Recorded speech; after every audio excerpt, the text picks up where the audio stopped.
Antes e depois do Plano Real, artigo de José Luiz Alqueires para o portal Criativos.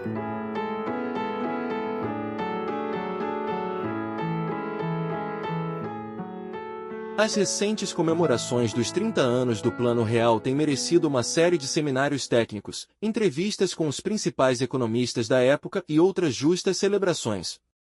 Sem desmerecer as homenagens atuais, ressalto que o sucesso do plano veio do amadurecimento de um processo cuja origem deve ser buscada alguns anos antes, quando a preocupação com a inflação já havia se tornado o maior problema nacional, atingindo seu ápice em janeiro de 1990, quase ao final do governo Sarney, com incríveis 89% ao mês. Naquela ocasião, eu era diretor de Planejamento e Engenharia, mas estava respondendo interinamente pela presidência da Eletrobras, o que me obrigava a frequentes contatos com o alto escalão ministerial em Brasília.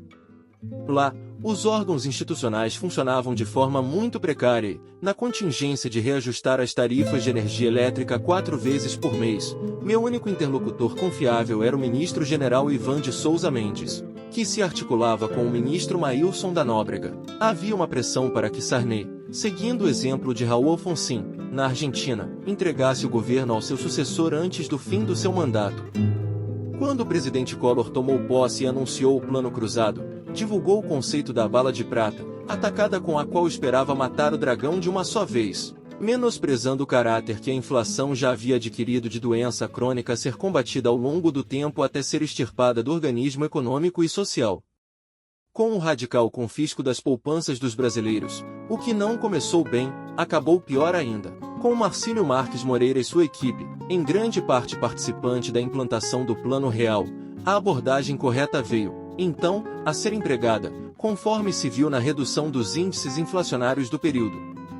O presidente Itamar Franco, engenheiro de formação, ao designar Eliseu Rezende, comprou a tese de ajustes nos preços relativos dos bens e serviços, altamente distorcidos face os diferentes calendários dos respectivos reajustes. Este ajuste teve início pelos preços de derivados do petróleo e da energia elétrica. Preocupação em restabelecer o equilíbrio entre os preços relativos dos produtos essenciais, inclusive petróleo e energia elétrica, foi conseguida, e Fernando Henrique Cardoso, com a brilhante equipe que reuniu, deu continuidade ao processo de equilíbrio orçamentário.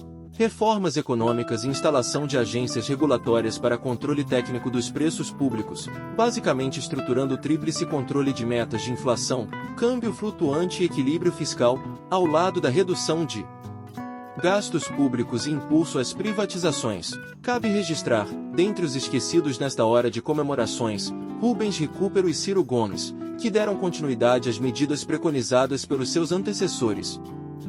Armínio, Malan e Gustavo Franco ressaltam em suas entrevistas publicadas em O Globo nesta semana que a importância do equilíbrio fiscal ainda não foi absorvida, seja pela sociedade, seja pelo governo, influenciado pela classe política inescrupulosa. Esses fatos fazem com que a inflação, embora não mais o dragão do passado, tenha se transformado em uma repulsiva lagartixa que se recusa a morrer, pois o desequilíbrio fiscal que leva a juros elevadíssimos inibe os investidores, que preferem aguardar melhores momentos concentrando seus capitais em aplicações financeiras e em ambientes com menores riscos futuros. O presidente Itamar Franco, em um momento extremamente complexo, sem maioria no Congresso, deu o seu apoio a Fernando Henrique Cardoso como ministro da Fazenda e este soube, magistralmente, conduzir, não sendo economista, o processo que levou o Brasil a se livrar de quase 5 décadas da doença crônica.